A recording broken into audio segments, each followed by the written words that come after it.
So my reading today is from one of my old favorites, and I'm sure that many of you also will be familiar with it.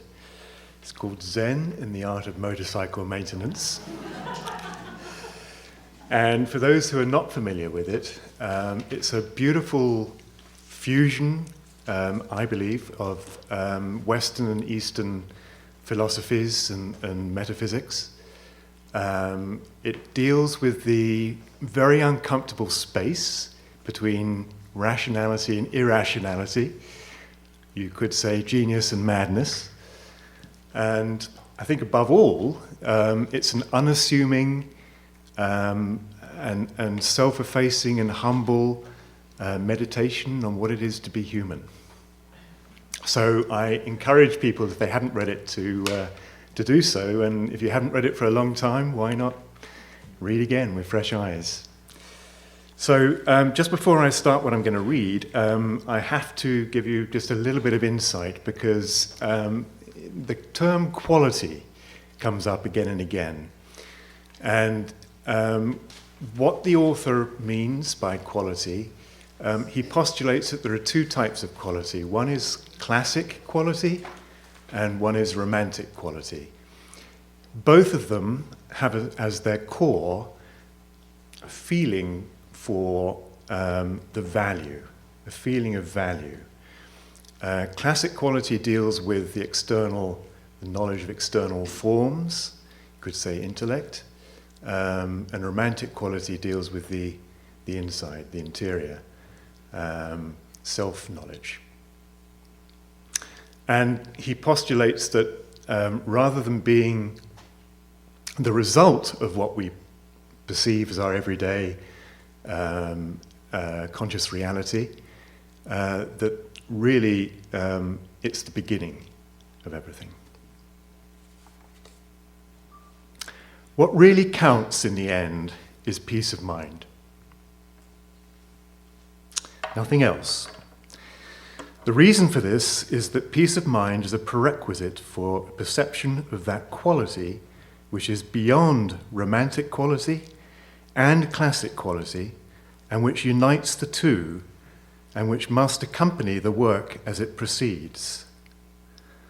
The way to see what looks good and understand the reasons it looks good, and to be at one with this goodness as the work proceeds, is to cultivate an inner quietness, a peace of mind, so that goodness can shine through.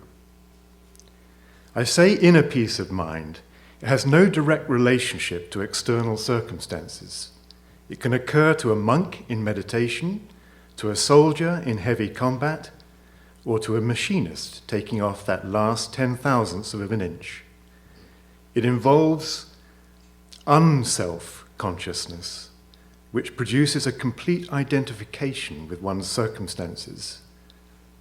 And there are levels and levels of this identification, and levels of quietness, quite as profound and difficult of attainment as the more familiar levels of activity. The mountains of achievement are quality discovered in one direction only, and are relatively meaningless and often unobtainable unless taken together with the ocean trenches of self-awareness, so different from self-consciousness, which result from inner peace of mind. This inner peace of mind occurs on three levels of understanding. Physical quietness seems the easiest to achieve, although there are levels and levels of this too, as attested by the ability of Hindu mystics to live buried alive for many days. Mental quietness, in which one has no wandering thoughts at all, seems more difficult, but can be achieved. But value quietness, in which one has no wandering desires at all, but simply performs the acts of his life without desire, that seems the hardest.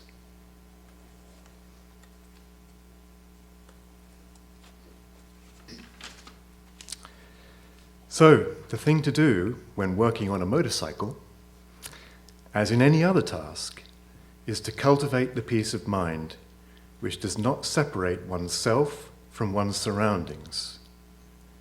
When that is done successfully, then everything else flows naturally. Peace of mind produces right values produce right thoughts